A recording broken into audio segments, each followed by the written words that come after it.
Baik, Assalamualaikum warahmatullahi wabarakatuh. Selamat pagi anak-anak. Hari ini kita bertemu kembali dengan pelajaran komputer bersama Bapak di sini, Pak Ukir. Dan hari ini Bapak akan menyampaikan materi kita yang pertama di semester genap, semester 2, yaitu mengenai pengenalan komputer dan perangkat utama. Nah, sekarang sebelumnya di semester lalu bahwa materi ini telah Bapak terangkan dan Bapak telah memberikan latihan soalnya juga, dan ini Bapak akan menerangkan kembali, mengulang kembali pelajaran kemarin. Sekiranya kalau misalkan kalian lupa, bisa mendengarkan lagi keterangan dari Bapak, karena materi kita ini berhubungan dengan pelajaran komputer, ya. Baik, untuk pengenalan komputer hari ini Bapak akan jelaskan.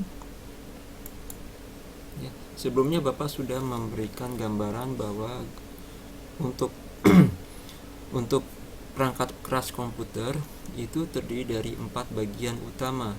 Yang pertama kita punya monitor, yang kedua CPU, ketiga keyboard, dan keempat mouse, ya. Apabila dari keempat ini salah satunya tidak ada, maka dia tidak bisa digunakan untuk bekerja, ya, untuk bekerja. Jadi harus ada satu perangkat komputer lengkap seperti ini baru kalian bisa menggunakan. Baik, Bapak lanjut lagi. Kemudian karena komputer ini tersusun dari 4 bagian, ya, mau tidak mau harus ada semuanya. Dan komputer ini juga termasuk adalah barang elektronik. Jadi, untuk menyalakan komputer tersebut membutuhkan aliran listrik. Apabila tidak ada listrik, atau mungkin listriknya mati lampu, maka jelas komputer tidak bisa digunakan. Ya, seperti itu. Nah, berlanjut lagi.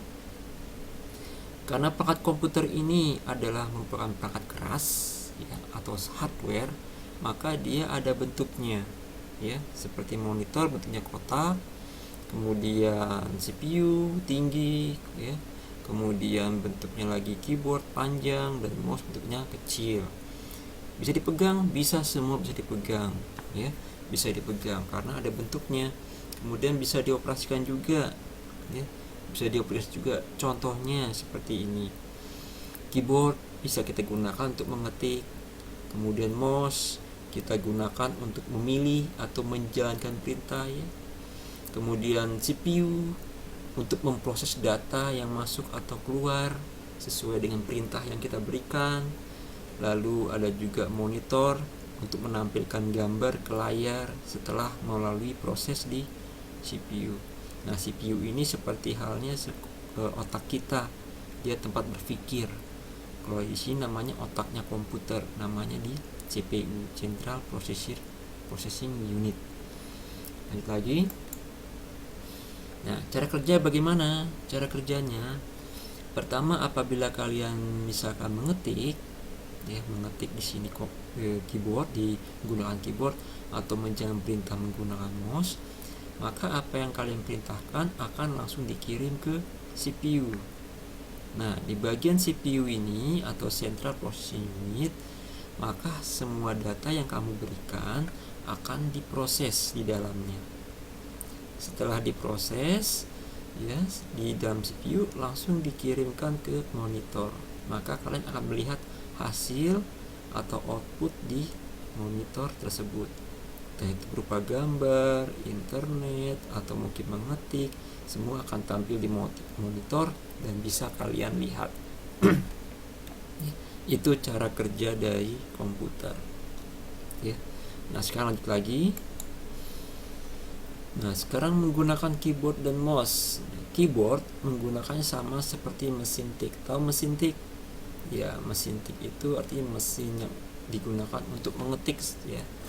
Jadi dia ada yang menggunakan listrik dan ada yang secara manual, ya. Tombol-tombolnya pun juga sama seperti ini, tapi bentuknya pun berbeda. Ini contoh bentuk-bentuk dari keyboard. Ada yang model seperti ini, ya, ada yang model seperti ini, bahkan ada yang model bisa dilipat, ada yang tanpa kabel, ada ada yang menggunakan kabel. Nah, ini adalah bentuk-bentuk dari mouse, bentuk dari keyboard ya, yang biasa digunakan untuk mengetik. Nah, selanjutnya kita lihat untuk mouse. Nah, untuk mouse ya, untuk mouse ini bentuknya seperti ini ya. Kemudian cara pegangnya pun seperti ini ya, menggunakan tangan kanan. Posisi jarinya, jari telunjuk berada di sebelah kiri bagian mouse, kemudian jari tengah berada di sebelahnya, sebelah kanan, dan posisi megangnya seperti ini. Kemudian untuk meletakkan mouse itu diletakkan di sebelah kanan keyboard seperti ini ya. Jadi kalau mouse di sebelah kiri dia tidak bisa, susah mengoperasikannya ya, karena disesuaikan dengan tangan kita yang biasa menggunakan tangan kanan. Jadi mouse diletakkan di sebelah kanan. Kemudian posisi jari-jari tangan kalian di atas keyboard seperti ini ya, mulai dari jari kelingking sampai jari telunjuk. Jari telunjuk kedua-duanya kanan dan kiri dia berfungsi sebagai spasi ya, spasi di bagian bawah. Nah, ini contoh penggunaan keyboard yang benar, posisi dari tangan kalian. Lanjut lagi. Nah, ini ada beberapa bentuk mouse. Yang pertama kita mengenal mouse yang menggunakan kabel. Nah, ini ada mouse yang menggunakan kabel ya. Jadi ini menggunakannya harus dekat dengan komputer, tidak bisa berjauhan, karena kalau berjauhan kabelnya tidak nyampe, tidak mencukupi panjangnya. Jadi dia harus berada dekat dengan komputer ya. Ini mouse. Yang kedua, kita mempunyai mouse kabel, mouse tanpa kabel atau wireless ya. Jadi dia nggak ada kabelnya, cuma dia perlu bantuan yang namanya semacam Bluetooth di sini, WiFi sini. Kamu colokan di kamu colokan di komputer ya, masukkan ke dalam komputer ya, colokin.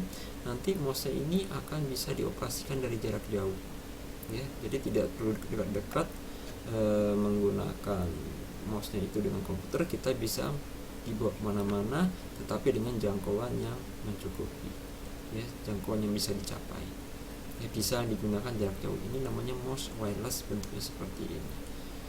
Nah, kemudian lanjut lagi, bagaimana cara menggunakan mouse? Ada beberapa istilah dalam hal menggunakan mouse ya. Pertama, kita bisa lakukan klik, artinya klik yang di sebelah kiri pada mouse kalian, klik sekali. Atau double klik, artinya klik dengan cepat 2 kali, klik.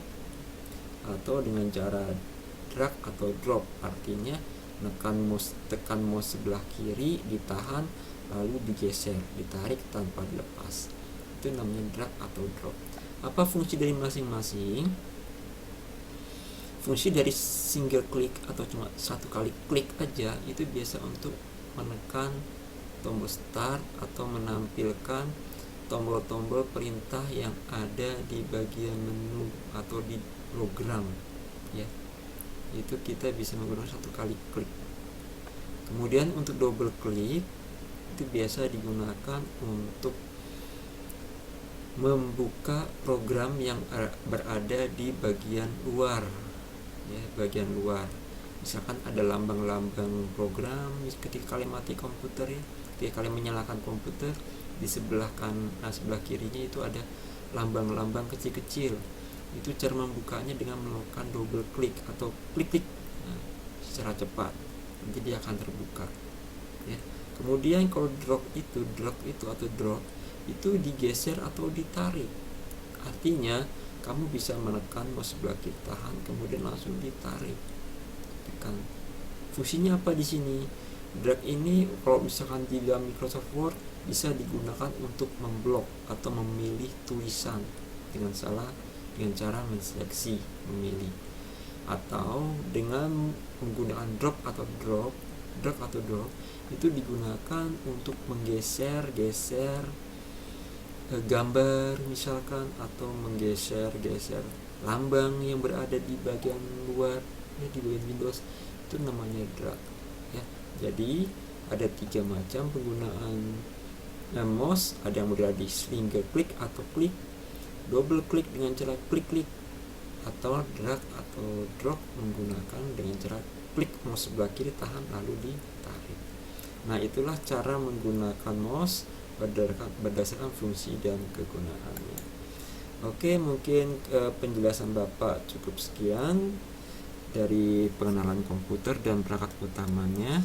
Bapak harapkan kalian sudah mengerti, sudah jelas apa yang tadi Bapak terangkan. Dan sebagai tugas akhir, kalian bisa melihat bukunya pada halaman 69 sampai dengan halaman 72 ya. Silahkan kalian bisa kerjakan di rumah dengan cara disilang langsung bukunya. Lalu kalau sudah selesai, kalian kirimkan via WA ke handphone Bapak, ke nomor Bapak ya. Baik, Bapak ucapkan sampai sekian. Terima kasih atas perhatiannya. Mohon maaf jika kesalahan. Wassalamualaikum warahmatullahi wabarakatuh.